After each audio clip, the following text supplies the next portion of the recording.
Ladies and gentlemen, if you are listening to this right now, asking yourself, what do the questions of the universe hold, then we must sadly tell you, we got nothing. Greetings and salutations, my psychedelic children, my beautiful souls, and welcome once again to this expose into the art of conversation, We Got Nothing.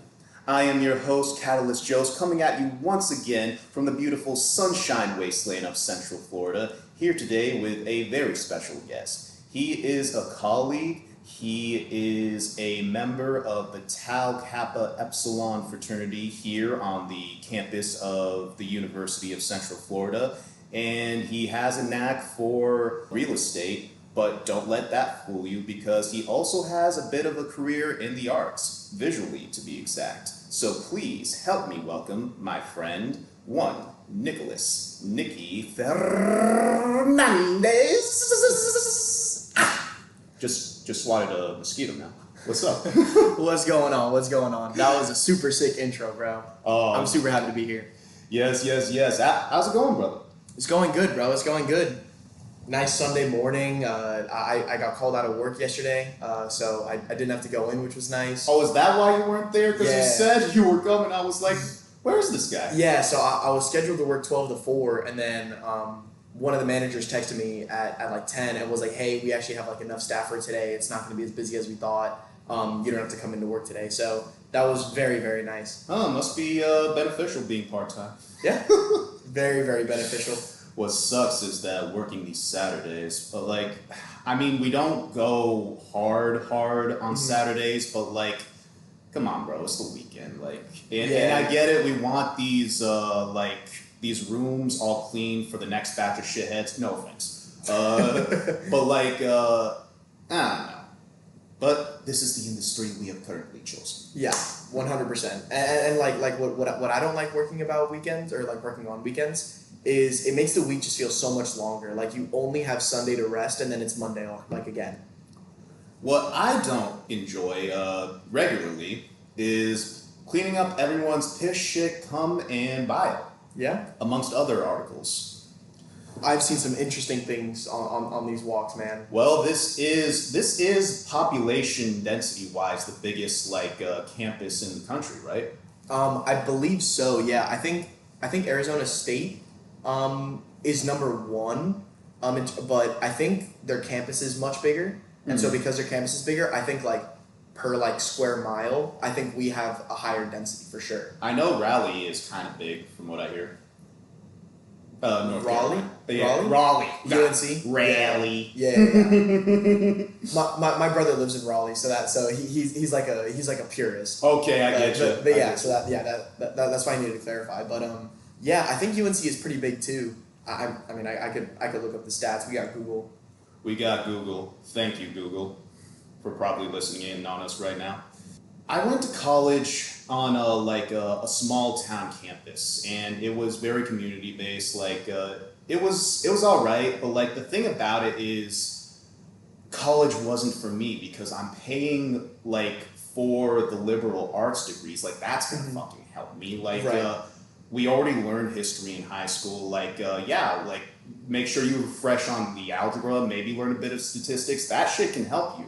And yeah, knowing the ins and outs of biology, but like beyond that, and this is coming from someone who loves English, like you don't need to read Agatha Christie to succeed in life, unless you want to be a writer. Right, yeah, absolutely. One of the biggest, I don't even want to recall it regrets, one of the biggest interesting things I think of what ifs, because like sometimes I think about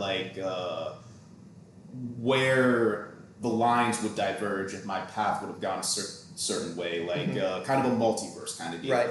Is the culture of Greek life. Now, I've kind of had always a love-hate relationship with it, because at one point I was thinking about rushing one place, but then I got out of college. And also, while some of the parties I went to were fucking wild, the biggest thing I disliked was a sense of superiority, which, I mean, yeah, it's important that you have a genuine love for yourself and whatnot, and you shouldn't let anyone talk shit to you, period. Yeah. That being said, there's a fine line between that and just like being not self-aware, arrogant, and like, but meeting people like you who are affiliated with these kind of organizations, like, and knowing a few of my friends that I've made down here, that's really made me question the stereotype, really made me open-minded and shatter the like illusion of the stereotypical frat boy. Mm-hmm. So can you tell me anything about your experiences since being with TK? Yeah, absolutely. So I guess I'll start with my original view on fraternities as well. And so I had no interest in rushing a fraternity at all my freshman year, and so I ended up rushing my sophomore year. But during my freshman year, I had two roommates that rushed different fraternities here on campus. And so I'll leave it anonymous just so that I don't get anyone in trouble. Like I don't really know exactly what they did during their pledge process. So like they kept all of that secret, but I just saw like how beaten up and tired and dirty and like whatever they came back covered in, like I saw that all the time. And so that was really interesting to me, where I was like, yo, like maybe all these frats like do like haze really bad. Maybe it is like that, the culture, like I think. And so my perspectives were kind of validated when I saw that. And so come sophomore year, one of the brothers of Teak, which is the fraternity I'm now a part of, one of the brothers of Teak is my old teammate from the volleyball team here at UCF. And so I saw him out at Lib one night. He got me a couple shots, and we were talking, and he was telling me about the fraternity, and how like it's not too late to rush and all this stuff. And I was like, I don't know, Greek life really isn't for me. And so he's like, yo, just like come out to one of the events, like meet the brothers, see what it's about. If you don't like it, there's absolutely no pressure. Just come out, meet the guys, see what it's about. And so he had got me a couple shots, so I was like, you know what, I owe it to him. Like I'll go to an event, I'll see what it's about. And so I pulled up to the event, and just all the dudes were so chill. Everyone was super, super nice. I got along with everyone right away. And like it didn't feel forced, like they were telling me things that I wanted to hear, or they were like being fake about it. Like they just seemed like genuinely great people.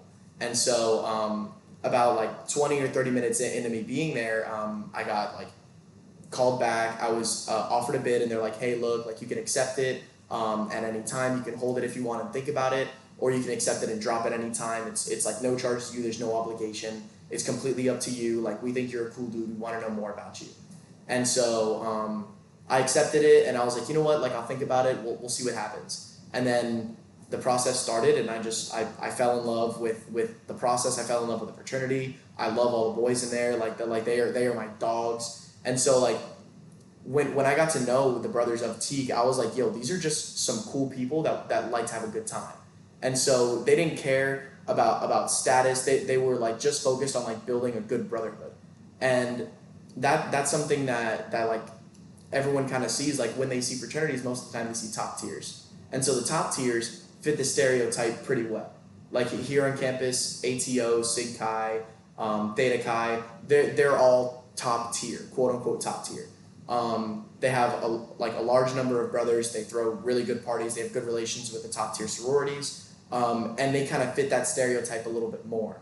And so I think that's what naturally drives the tier system, is just like, I guess, how frat are you? Yeah, no, I like the aspect of sense of community, and I do enjoy the fact that like if you are really down and out, not only does it provide like you with company, but it also builds the confidence in you that, like, let's face it, I don't know if you went to private or public school or both. For me, it's exclusively private school. Heard that from pre-K to 12. Public school fucking sucks, and like it is pretty much like a meat grinder god equivalent to one of the gods in Warhammer there. So like, and plus you don't learn shit. So the aspect of fraternities and Greek organizations in the college really is a great way to build up your own personal confidence, and also like it's good to have those what do you call it, the connections, those business connections. Now, before I go off on that, you did mention that like some of the more top tier fraternities like kind of fit the more stereotype. Now, while there is good and bad in everything, how do you sift through the more negative connotations and traits associated with that stereotype? So like in Teak's particular position, like we're in a really really cool spot because like we've never really been viewed as like top tier. We've always been viewed in as like something called true mid, which is basically like for a very long time we've hovered like in the middle of all of the fraternities here. Now recently we've been on one hell of a tear. We have a lot of accolades to our names now. Like over half of our fraternity was on the honors list for like UCF enrollment. We had the highest overall GPA in a chapter out of all of the fraternities on campus. I think we have the second or third largest fraternity now on campus.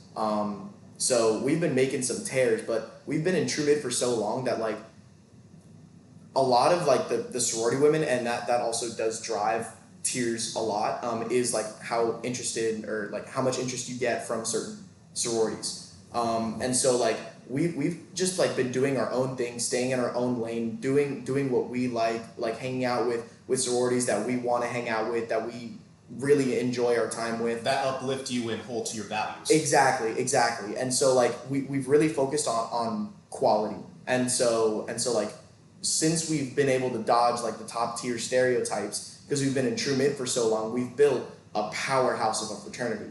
And we are just on a tear and everyone's starting to see it now.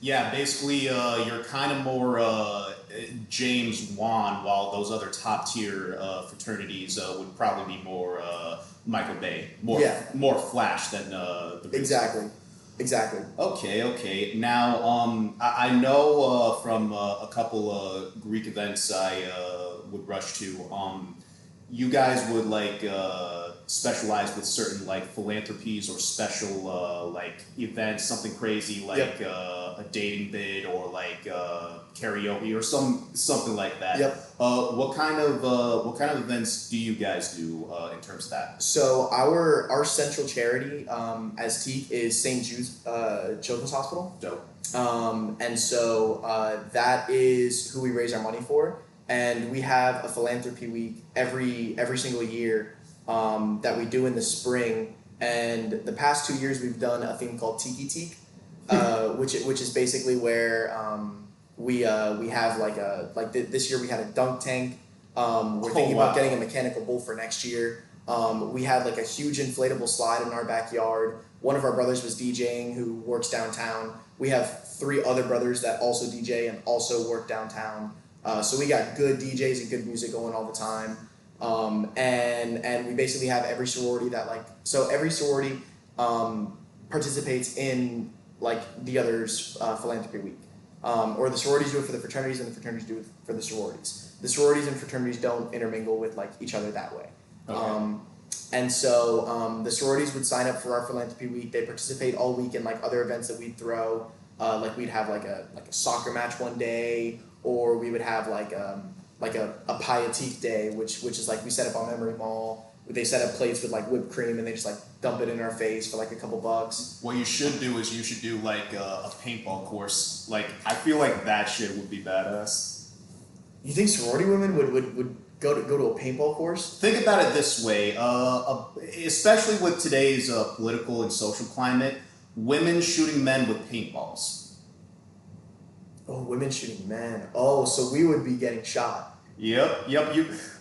That's not a bad idea at all. You could put antlers or different like costumes on and shit. Like I'm just spitballing right now. Yo, that is not a bad idea in the slightest. Just charge for paintballs. It's kind of like that horror film Ready or Not, only with paintballs instead of murder. or The Hunt, which I have on the bookcase over there. But yeah, that's not a bad idea at all. You're welcome. I'm gonna talk to our philanthropy chair. You're welcome. I'm gonna talk to our philo chair. That's awesome. Yeah, just remember now I officially trademark it, so I get like 5% of these shares. Right. No, that is dope though.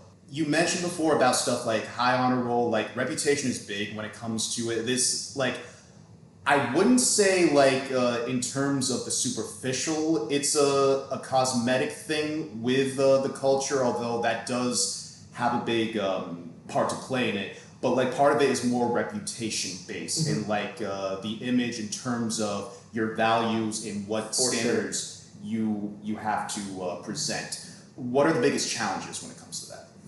So I guess biggest challenges is just like keeping in mind that everything you do all the time represents the fraternity.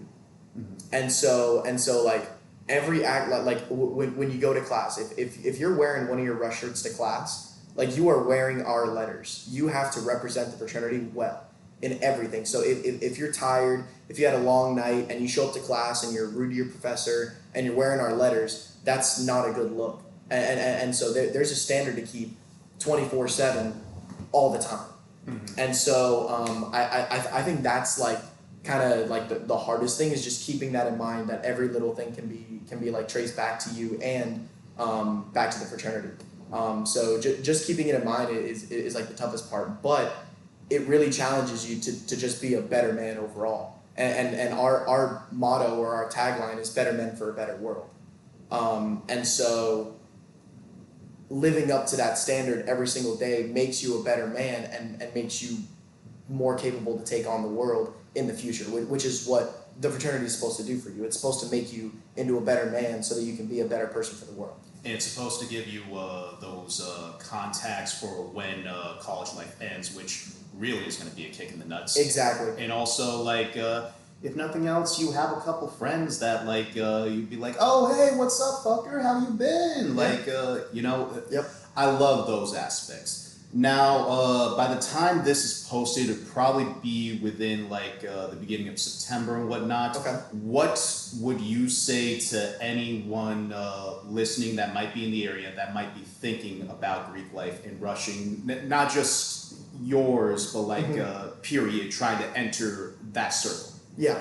And so I wouldn't even necessarily say like rush teak 100%, like we're the greatest around, we're going to be great for you, da da da da. Like every fraternity is different in its own way. And so while I love our fraternity, it might not be for everybody. You know what I mean? Like we've got someone in the fraternity for everyone. So like we really do accommodate to a lot of different traits. So I think most people would have a great time with us. But I encourage people to rush around, go find where it feels like home. Like find the place where it feels like home. And so when you find that place, you'll know. And so if that's at Teak, that's at Teak. If it's not, it's not. But we encourage you to look around, give every place a chance, and definitely check us out. No harm, no foul. Yeah, no harm, no foul. There's no obligations. There's no no one's forcing you to do anything. You are completely at your will to do whatever you'd like, and we encourage you to do so. A very succinct deconstruction of such a prominent tradition in universities across the country, and not one utterance of dude or bro. Or who do you know here? No, literally. Hey, yo, what brother you know? What brother you know? Name 5 brothers. Name 5 brothers. Who you cool with? Yeah, no, it's crazy. Just from knowing you briefly, like the past half a year, like I can tell you've had quite the journey. Like outside of even the dynamics of university, like me knowing a little bit about being well adept with art and knowing a little bit briefly about the film industry. Like I told you the story about like Ben Stiller came to my town. That's how I met Saturn, whose channel this is, and. We fucking hated it because no. It's so funny because it was a dream of mine at one point to actually want to win an Oscar for acting, and like I was big in theater in high school. Right. But then we got the extras treatment. That's a very real thing. Yeah. So for those of you very who are not succinct or like in the know when it comes to the hierarchy of Hollywood, especially when it comes to the acting talent. If you're an extra, you're gonna get treated lesser than a pube. Yeah. Yeah. You legitimately get treated like slaves. Like it's bad. It's really bad. I remember. You get paid, so it's not slaves, and I'm not trying to like undermine anything that happened. No, you're right about that. But, Like that's probably the only bonus of it. But yeah, like it's really bad, and extras get paid so much less than principal characters, or than principals in a commercial. It's really really deplorable. And one of the things is also like you could be doing extra work for decades and still not like crack open into the industry. Like even if you do, you could end up in the vein of guys like Adam Sandler, where you're typecasted in a specific role your entire life, which isn't bad, especially if it makes you money. But then you see stuff like Uncut Gems, and you realize that like some of these people who are pinholed in a certain position have more to offer. Yep. You know, it's kind of like that episode of Futurama where like they have Pam Anderson's head and she's like, all right, I'm only doing this so that my head can be treated as a proper actress. And I'm like, yo, that's too real. But regardless, you mentioned before, you agreed with how the dynamic is much more deplorable when it comes to extras. What are some of the experiences you've seen when it comes? Dude, I've got stories on stories, bro. So here, let me think. All right, so I'm gonna start with the day that I decided that I would never be an extra again, ever. So it was for a Volkswagen commercial, and this is actually very very full circle. So I was doing a Volkswagen commercial. It was at Miami-Dade College. I must have been in like 5th or 6th grade or something. And so I was hired to be an extra on this commercial. And so we went to this place. We were sat in a classroom. No director or no like person of importance came. We had like the second AD or the second assistant director check in on us every like hour and a half. But we sat in this classroom for 5 hours. They didn't tell us anything. We like none of us were in wardrobe. None of us had like gone to like hair and makeup or done anything. We were just there waiting. And so they finally came in and they're like, "Hey, we're filming y'all's scene. You need to get ready like 10 minutes ago." And so everyone like scrambles to get ready. It's an absolute mess. About 30 minutes later, we start the scene. So it's at their like Miami-Dade swimming pool. And so we were in the water. We were like playing whatever, doing the scene. We were out there for like 2 hours. No one had any sunscreen on. No, like that's hair and makeup's job is to make sure everyone has sunscreen. And so no one had sunscreen, so everyone was starting to get burned. Then they had to do like a camera change, so they moved scenes around. We were doing more scenes in the pool about an hour and a half after sitting in the classroom. No towels, so we're wet, cold in the AC. And then like we filmed more stuff in the pool. It ended up being like a 14-hour day. And so I got really lucky because when I was there, I was like, I guess I had a better temperament than a lot of the kids there. They were kind of crazy, jumping around. I was just sitting with my mom on my iPad or something, or on my laptop. And so they moved me up to be like a side principal character. So I had no talking lines, but I crossed in front of the camera so you could see my face. So that increases your pay, and that means you get residuals from the commercial as well. And so as an extra, I think I got paid $150 for the day. And I didn't make a whole lot of residuals from that commercial. I think I probably netted about $1,000 from that commercial. But I got paid overtime when all the extras didn't, because I was upgraded to like that side principal role. And so that day I was like, you know what? I can't ever do this again. Like I can't get treated like these kids got treated. Because all the principals had fans on them, sunscreen, hair and makeup every 2 seconds. They had shade, umbrellas. So I was like, I'm never being an extra again. And so so I say full circle because about 4 years later, my freshman year of high school, I ended up booking a job for Volkswagen as a principal. So they flew me out to New York. They put me in a hotel for 3 days. My day pay was able to get me and my mom 2 tickets to Hamilton. So we saw the original Broadway cast. We got to see Hamilton, and that's like my favorite like album or musical piece like ever. I fucking love Hamilton. Heard that. And so with just the day pay, I was able to get 2 tickets to go see that. I filmed the commercial. I flew down. I netted over 60 or 70 grand from that commercial. You're joking. I swear. Just from that one commercial. That's crazy. And it was for the same company that treated me like shit not even 4 years prior. Wait, did that include residuals? Yes. Wow. Yeah.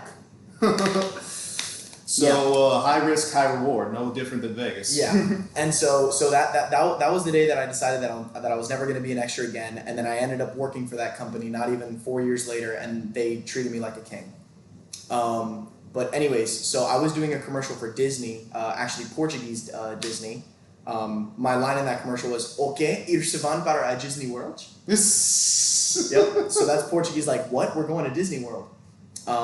But anyway, so I was on set. I was in Magic Kingdom in like the center area. They had like a tent set up. I was sitting in like a director's chair. Someone was holding a fan, like blowing on my face. Another person had water with like a napkin wrapped around it and a straw, because if I put it on my lips, it'll mess up like my makeup. Right.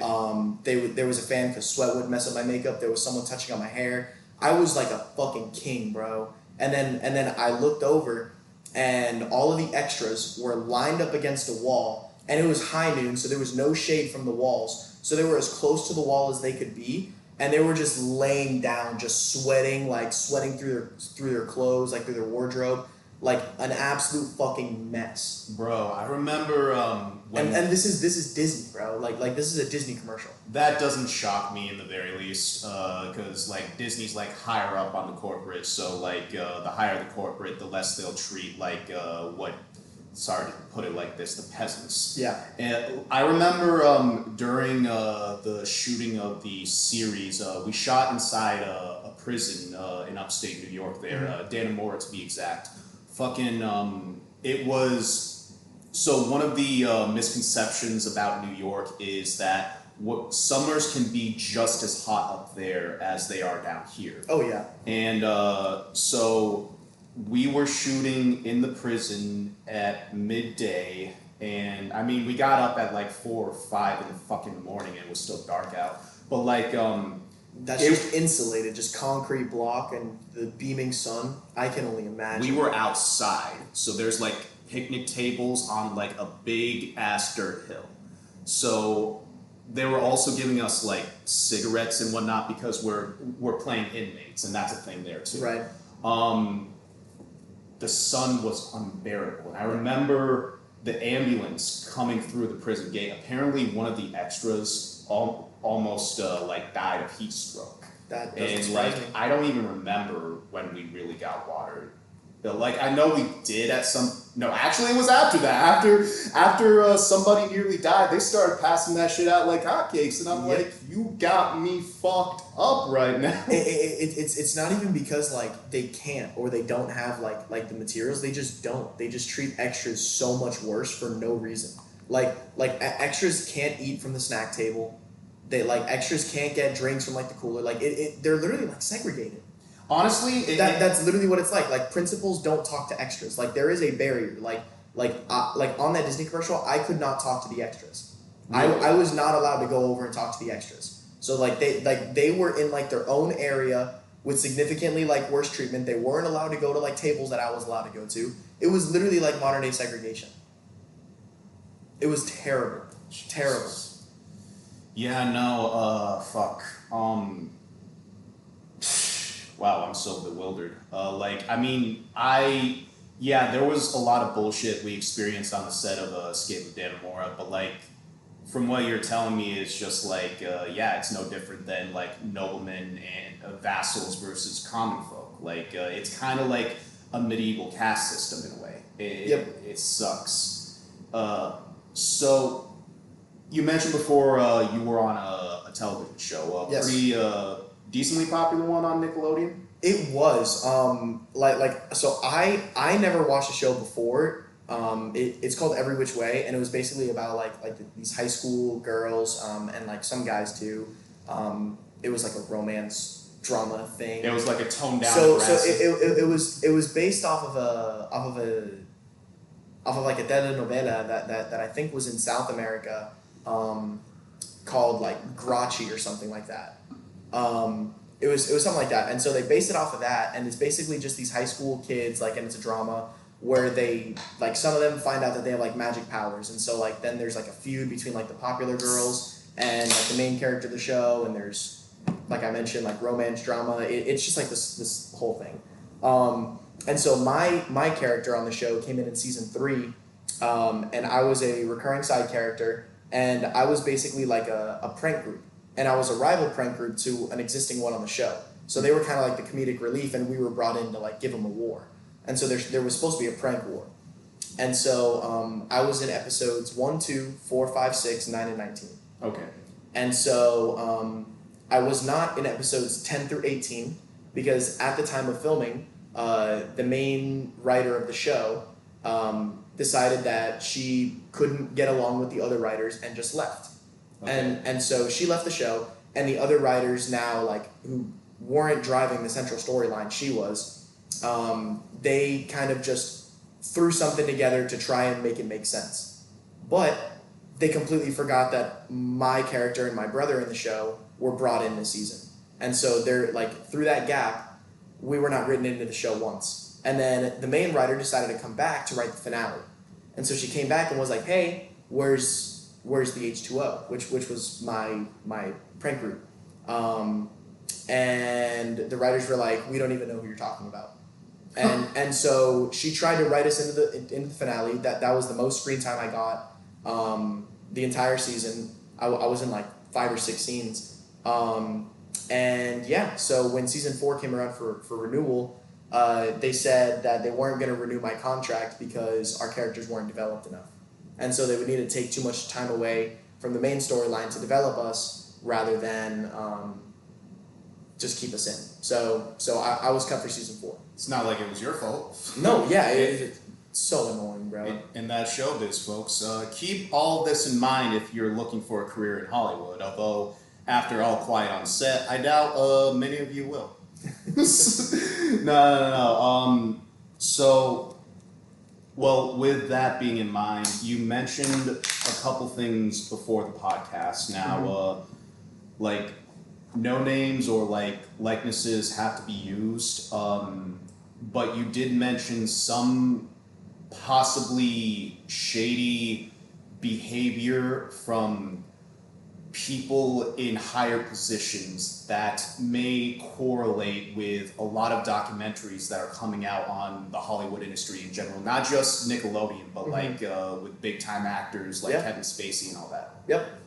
Yeah. So I went out to dinner fairly recently with one of my old co-stars, and she didn't say like where like she got this information from, but she's a pretty reliable source, especially because she was on the show with me as well, and so she witnessed a little bit more than I did just because she's older, and so she definitely got to see more behind the scenes than I did, and she was there since season 1 and she was there through season 4. And so, allegedly, one of the directors on the show was accused of doing some questionable things with some of our female cast members who I believe at the time were underage, were 16 or 17. And even still, it doesn't make it okay even if they were normal age. Yeah, so I'm pretty sure that was a claim, and that's something that was on my show. Well, at least they weren't 12. Yeah, no, that's very true. That's very true. Wow, it's so crazy because like I'm a couple years away from 30 right now, and being a very extremely sheltered kid and having for better or for worse, television and visual pop culture media be a big part of my upbringing, and also where I derive a lot of my artistic qualities and what I like to create. I'm in a certain point in my life now where I'm deconstructing a lot of the glitz and glamour of what I used to love, and that unfortunately includes some aspects about the film industry and Nickelodeon in particular. Like after seeing All Quiet on Set, like I can never watch all that again. Which came just in time because when I first moved down here, they had the first 2 seasons on Netflix, and I just blew through that shit. And I was the only shows I can still watch are Drake and Josh and Keenan and Kel. Okay. Fair. Yeah, no, I remember I was I was like probably 5, and like, it's an embarrassing story, but I'll tell it. Like, There was one point where I laughed so hard as a kid that I literally pissed myself laughing. Oh, you're a at kid. those. Yeah, you're a No, kid, man. no, but you like hear all the time about like people like laughing so hard that they piss I themselves. damn near pissed myself. Yeah, no facts. Like it's a real thing, folks. The legend is true. You can laugh yourself so hard that you piss yourself. Oh yeah. Yeah, no, that's crazy though. Like what were there any other acting gigs that you took up after the show? So yes, so my journey after the show was very interesting. So I eventually decided that I wanted to be primarily a commercial actor because number one, like down in South Florida, the market is very dense for commercials, and so they're almost always filming in South Florida. There were a lot more opportunities to audition, and I also knew all of the casting directors in South Florida, and so I had gone to them multiple times for different commercials. And I booked to them a lot, and so there were a couple places where if they called me, I knew I was booking the job. There's a specific casting agency that was my go-to place. It's called Brad Davis Casting. My first thing ever there was a Kellogg's Frosted Mini Wheats commercial. It was my first commercial ever, first audition ever. I went in, I booked it, and every single time I went in there, I knew I was booking the job. And so Brad Davis was really good. I went to Universal. I went to Lori Weinman. I'm trying to think what other agencies are over there. I can't think now. That's all good. I can't think now. And I also lost my train of thought. Where was I going with that? To be honest, I lost too. It's been derailed. It has gone into the ethos. Yeah, wait. What was the original question? Why did I go down that? Oh yeah. No, I was asking like, what were some of your gigs post the Nickelodeon Oh, show? that's right. Okay. Yeah, so I just went on a really weird tangent. Anyways, the commercial market is dense in South Florida, so I want to do commercials. That's the point I was trying to get to. And so I went out to LA for the KCAs, I think in 2015. And when I was there, I wanted to try and start doing more TV shows and movies, or so I thought. And so I eventually met with an agent, Tim Weissman, who works for Don Buchwald and Associates. I signed with him, and then I signed with a management company called McKean & Ionis Management. So I had an LA agent, an LA manager, and then my South Florida agent, Kathy Selmer, with Kathy & Co. At the time. Now she's just Kathy Selmer. So I wanted to expand into the movies and TV shows like market, but being in South Florida, I had to send in self-tapes. And so self-tapes are just recordings you do at home, you memorize a script, and then you film the script and you send it in as your audition. And so it's basically like Zoom before Zoom. Right. And so that's how I auditioned for a lot of stuff, and I got, I think, 3 or 4 movie callbacks. I was flown out to LA 3 times to go for something called producer sessions, which is like the last stage of auditions or callbacks. And I didn't book any of them, but one of them was Dark Tower with Idris Elba. Yep. So I was second to the kid that got the role. Oh really? Yeah. That's crazy. Yep. So Idris Elba's co-star, like the kid that travels with him. Yeah. That would have been me. I was number 2. So there's that. There was You're number 1 in my book. Thank you. But there was the reboot of the Vacation movie. Like National Lampoon's. Yeah. No, the one with the dude from The Office. Yeah. Yes. So that reboot, I would have been Rusty Jr. Okay. So that would have been me, like the freckly faced kid, like with the braces that got the bag over his head. I would have gotten the bag over my head. That would have been me. So I was third in that. And then it was really interesting that I made it this far in this role. I was second to for a movie called Safe Neighborhood, which was an Australian horror film about a child serial killer. Interesting. And I was second. Wow.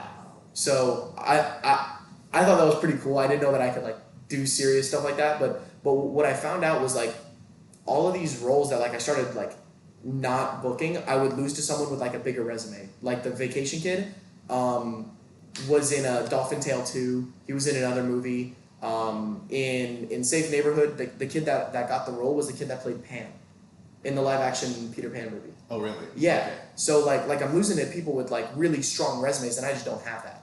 And so my only option was to move out to LA to be in person for those auditions. Yeah. Yeah. Yeah. And so that was literally my only option.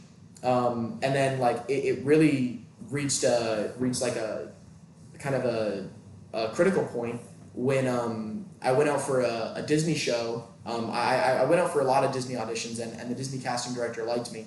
And so she asked me to read for this role for a show that at the time was called Public Offenders. It was later rebranded to a show called Walk the Prank, where there were 2 seasons of it on Disney. Okay. And so I went out for the main character. I think his name was Chase.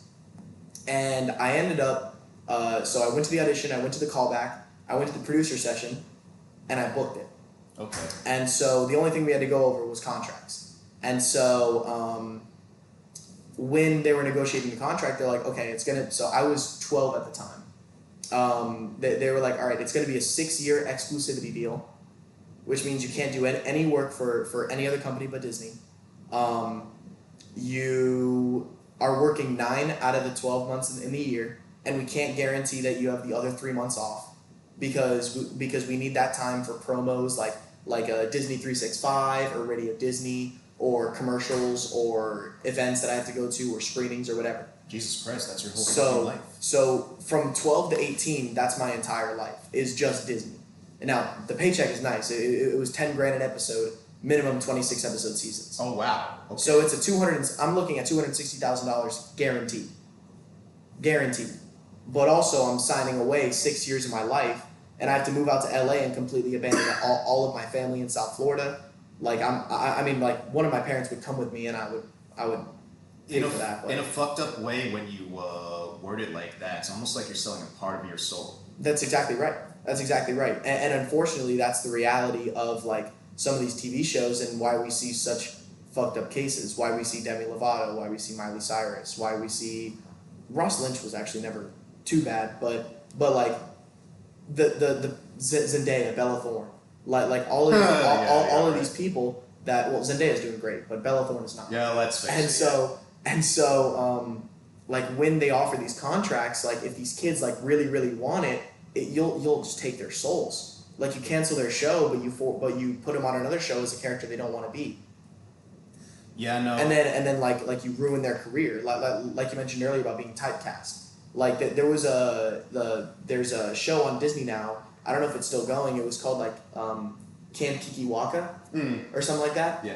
And so Disney sent me the audition to read for a kid, and in the description or like in one of the scenes, I was eating mac and cheese with my feet, or some shit like that. That's some Dan Schneider shit. Yeah, and so like like when I read the role, I was like, I don't want to be a kid that eats mac and cheese with his feet. Like I don't want to be on TV doing that. Like that's not what I want to play. And so I just didn't read for the role. I ended up just not reading for it because I don't want to be typecast. I have that standard. Some girl that just listened to this just got an idea for her OnlyFans. Just, no.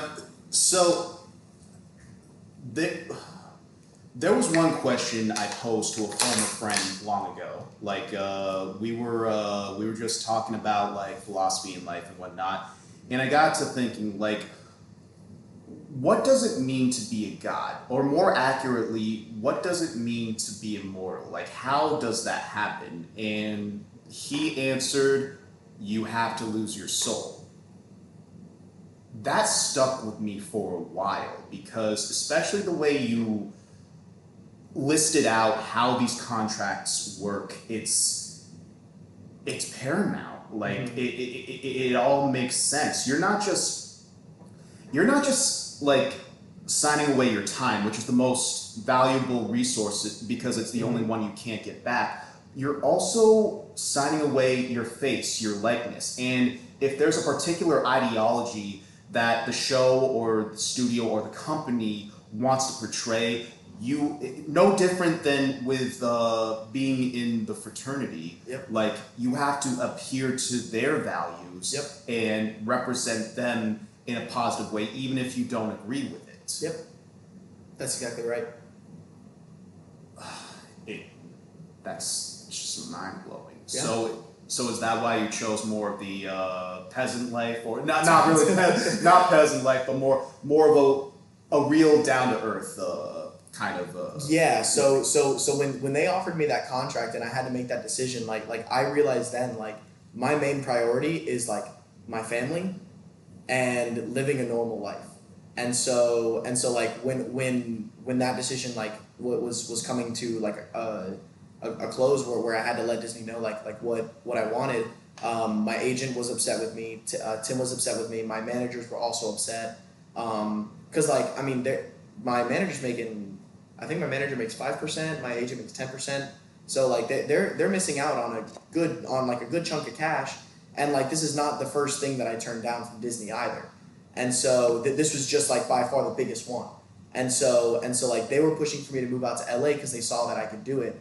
But like I really realized I don't want that. Like I want to be with my family. I want to spend time with my grandparents while I still have them, and I want to just go to high school. I want to stay by my friends. I want to just be normal.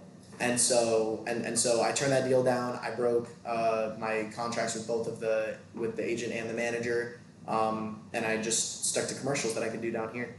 And the thing is, like, and I'm sure you met some decent actual human beings in that circle somewhere. Yeah, of course. But for the most part, for some of the like people that, at least in terms of the stereotype of the positions you alluded to, they only see us as product. Mm-hmm. They don't see us as real living beings. Yeah. It's no different than like how Vought is with the superheroes. Yeah. I just started season 4 today. I finished season 4, dude. Strap in, man. Strap in. You're gonna see some ungodly things. Yeah. that you are not going to be able to unsee. No, I believe it was the second episode where they go into the conspiracy convention there.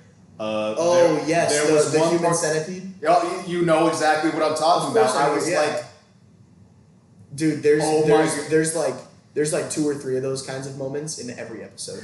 Yeah, no. Where you just look at the screen and you're like, this is unnecessary. Why the fuck are they doing that? That happens all the time. Also, I love, well, on a more positive note, I love what Amazon does where they like pluck out some of the most obscure actors and actresses and give them like the starring role. Like Carl Urban, I've been keeping up with him for years. Like first time I saw him was in Doom, and before that he was in the Lord of the Rings movies, and now he's always going to be Thor too. Yeah, no, he's always going to be Billy Butcher now though. Yep. And what is it? I don't know if you saw the Fallout series, but no, I never did. It's a good one. Yeah, that's what I've heard. There's this actor called Walter Groggins who's been in a few roles. Like he's gotten a lot of fame through the last couple Tarantino films. Mm-hmm. And he was also like one of the main characters on Justified. Like I've been keeping up with him. They give him a prominent role in the Fallout series, and now he's always going to be a rotting ghoul, like from Fallout. Right. I love the opportunities they give to the actor's actor with Amazon Prime. But still on this topic of acting, like so now you're at where you're at. You've lived a normal life. You're still like on the cusp of really reaching your full potential. Like, do you have any regrets? Like some of the opportunities you didn't take with the film industry? No. There it is, right there. No, and that's something that like I'm really happy that I can say is because like I've always lived my life by a pretty simple saying. It's like I don't want to live my life saying, man, I wish I did that. I want to live my life saying, man, I can't believe I did that. and so I really like that saying. I think I heard it when I was in like 4th or 5th grade, and it stuck with me. And so like I did the acting, I did a TV show.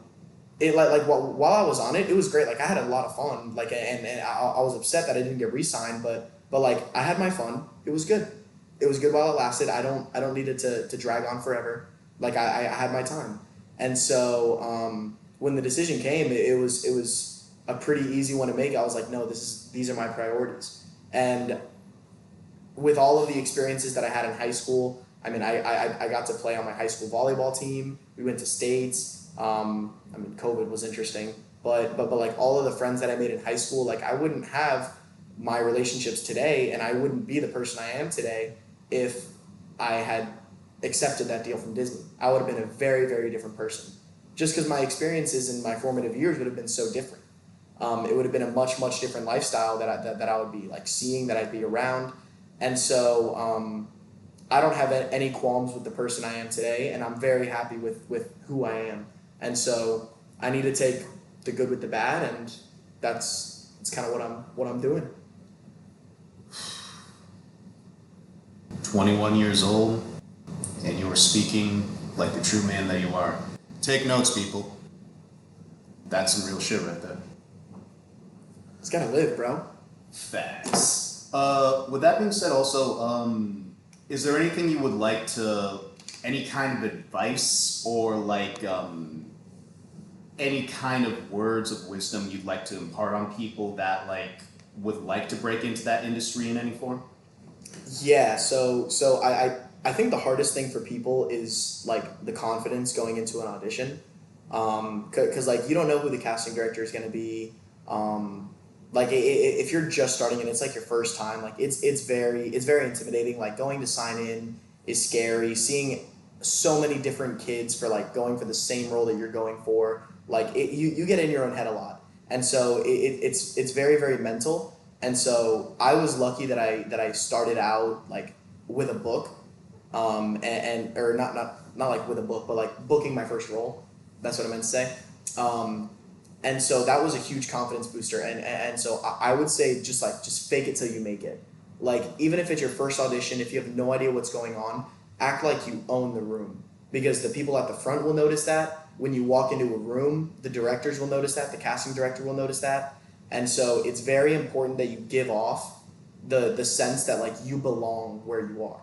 But not to the point where you think you're Joffrey. Yeah, not like you don't want to walk into in a room arrogant. You want to walk into a room sure of yourself. And so when you walk in, instead of like having your like head held high, your nose to the roof, like, yes, my name is Nicholas and I'm here to read for this role and I'm going to book it. It's like, shut up, bro. Like walk in, hey, my name is Nicholas. I'm really excited for this opportunity, and I hope I get to work with you guys in the future. Heard that. Like you're happy to be there. You want to work with them. You're giving off a good vibe, and you're like, I think I can do this. And if you're good and you like nail your audition and you have that confidence with it, that's so much more attractive to a casting director. And most importantly, like if you still want to do like video narrative content, like nowadays, like the era we're living in, you don't necessarily have to break into the Hollywood industry. If you're not about it, folks, I'm speaking to the fellow film artists out there, like there's still YouTube. And I just, the other day when Nate and I were working, I was shout out to you, Nate.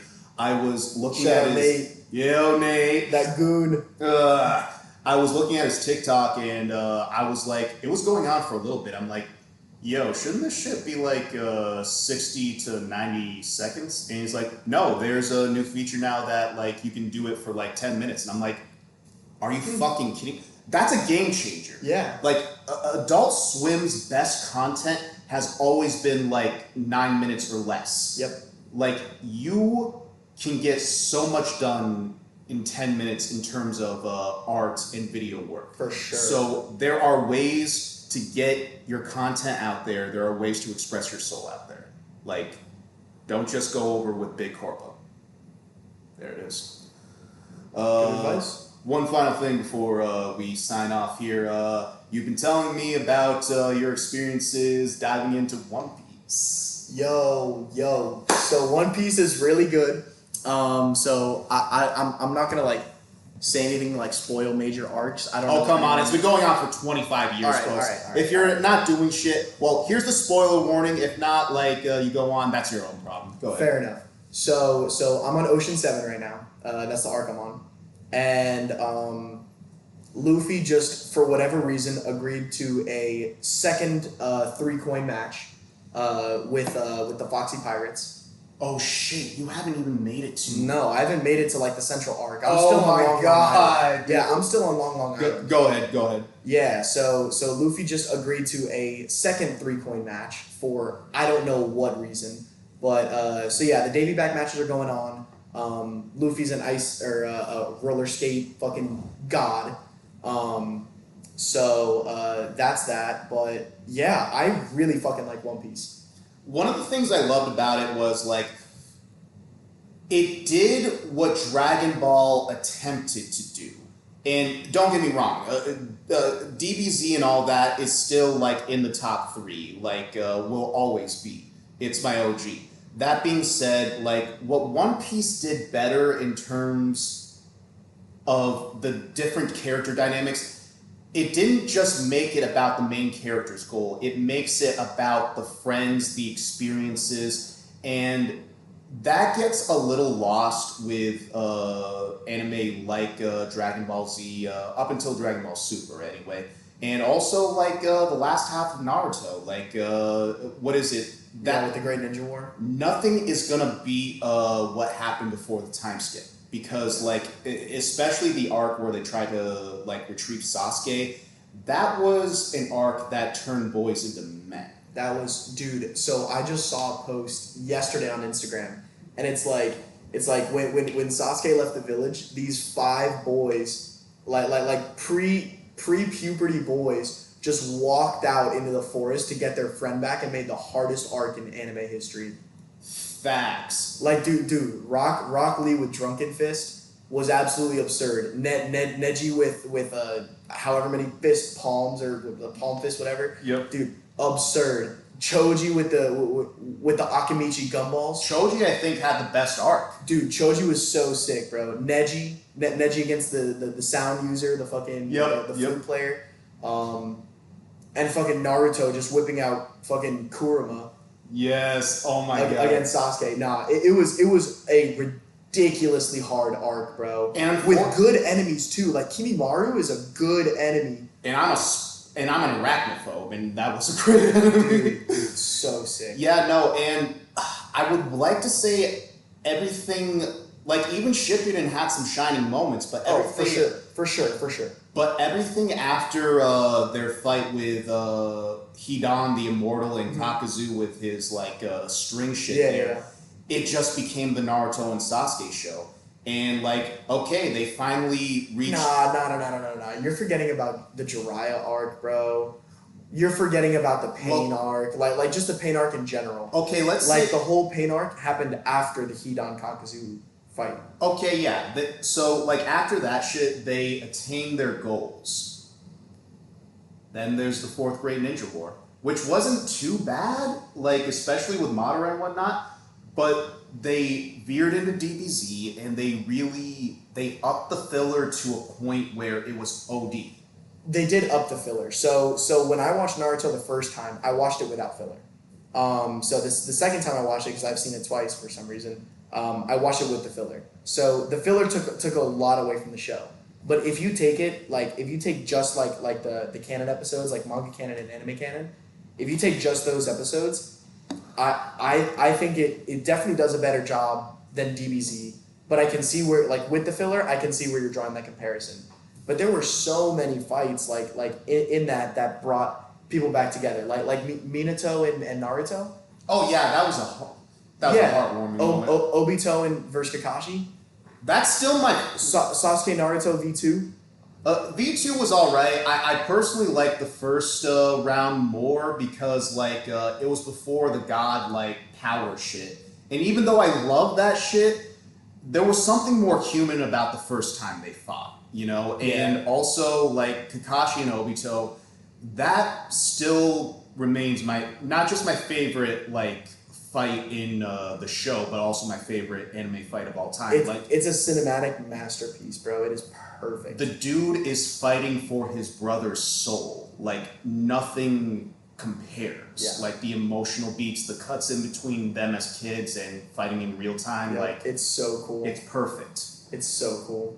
Yeah, no. God, I love Naruto, man. I know. I watched I saw like a meme on Instagram, and it's like it's the One Piece rabbit hole, and so it's like oh somebody said to watch One Piece, I'll give it a shot, and it's like oh this shit is pretty good, but Naruto is still way better, and it's like okay wait One Piece might be better is like the next step, and then the one after that is like yo One Piece is definitely better. And then the next one is like this dude just dressed up like Zoro, fucking holding like two swords and one in his mouth. I have this knack of not getting into like shit when it's majorly hype.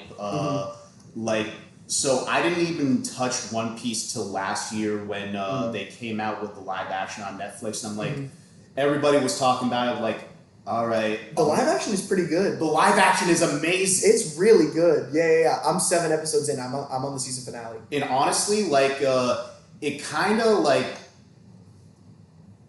what is it? Did they completely cut out the what's his name? The fuck in the anime they fought at Baratier. Yeah, no. They completely cut him out, right? To a certain extent, there is a scene where Mihawk is fucking up motherfuckers. Yeah. And he kills him. Yeah, no. They did some liberties. Yeah, but like he lived and then fought at Baratier, but it's fine. We won't talk about that. It is what it is. I'm just happy that they had Mihawk fuck up Zoro, bro. I love the fact that they kind of go with a certain ideology that Netflix is known for, but they don't like shove it down your throat. Like the casting in terms of like race and culture, like it's pinpoint, but not to the point where like that's its main theme. Yeah, I agree. Like their casting is tasteful. Like it's not like the live action Little Mermaid where it looks nothing like the original. There is no reason that casting was made. It's not just that. Like it's also the theme of the story. Like they don't pull out like virtual signaling themes and whatnot. It's just a straight show. Like that doesn't exist in Japanese anime. It doesn't exist it doesn't exist in it doesn't exist in Western films now. Like I can't really talk about that without going on a tangent, but like also I'm gonna suggest you like fucking blow through One Piece. I was just watching I on think I'm going to. I think I have to. I was watching through the YouTube verse, the current arc that they're on, which is leagues away from Water 7, no pun intended. It features Luffy's grandpa, and like I'm just gonna spoil this much. He begins the fight by cracking open the island with his fucking fist. Yeah, he shatters the island, and he's like a 70-year-old man. I'm like, that's valid. Yo, I don't think they've revealed it in the anime, but Garp is Luffy's grandpa. Yes.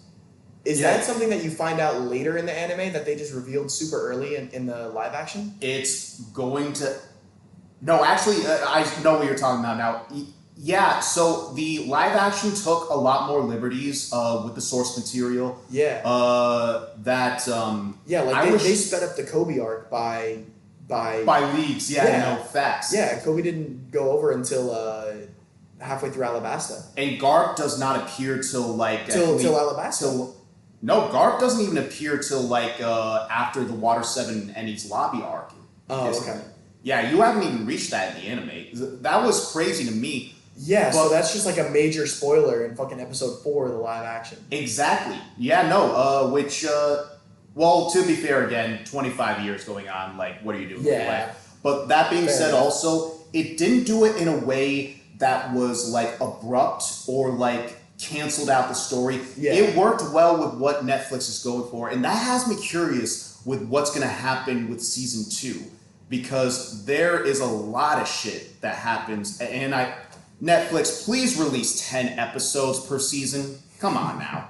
Like, I mean, you did well, but like, 10 episodes is the golden mark. Yeah. It is the golden mark. But I feel like are they going to Logetown now? No, right? That can't be this season. They didn't go there last season, so it's a possibility, but like, we don't know. We don't know the amount of They were in the Grand Line Start season 2. Yeah, no, and you also have to keep in mind the island where they meet Dory and Broggy, the giants. Yeah, that's right. So like, they can go. Yeah, that's early Alabasta. That's before they reach Alabasta. Yeah, so yeah. like, there's so many ways they could go right now. But with that being said, folks, when it comes to fraternity life, when it comes to the film industry, and when it comes to your favorite anime, flat out, folks, we got nothing. Nikki, thank you so much, my brother. No, absolutely. This was sick. I had a great time. I had an amazing time. You are a great guest. And is there any way you would like the listeners to follow you on social media in any form? So I do have an Instagram. My Instagram is Nikki_Fern with 2 N's. Nikki's NICKY _FERNN. Heard that. And if you would like to see what Life on Saturn Productions is cooking up in the future, please follow Life on Saturn Comics on Instagram, Facebook, and YouTube. And if you would also like to see what I personally provide for content, please follow me at Catalyst Joe. So that is CATALY 5TJ05T on Instagram. And with that being said, folks, please keep your vibes dope, keep your zen flowing, and as always, peace.